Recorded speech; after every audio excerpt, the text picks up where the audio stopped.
There's an amazing apologetic opportunity in the world right now. You're hearing about it some over here, but where we live over in the other hemisphere, it's all day, every day.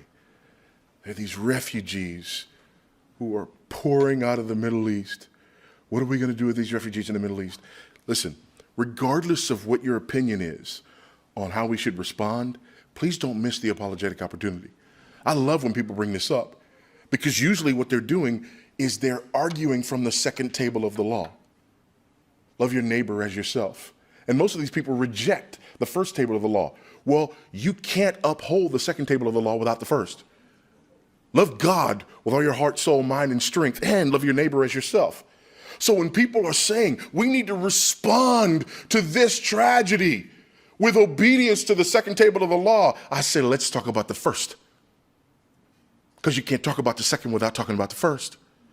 So before we talk about you and your moralistic holding to the second table of the law apart from the finished work of Christ, let's talk about you not holding to the first table of the law and what that means about your soul and its destiny.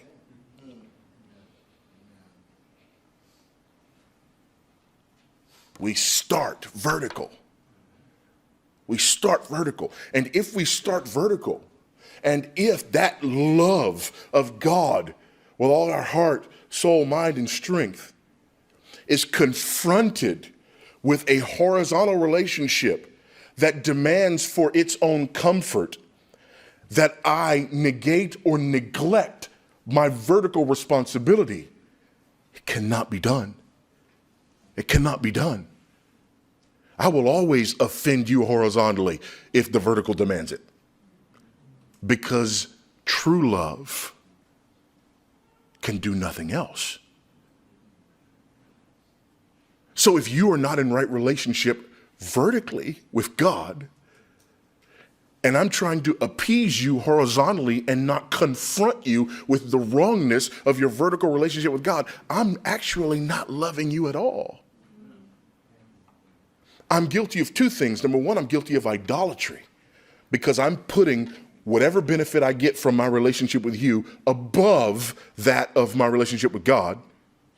Amen. I will offend God in order to not offend you, which means you are the object of my worship.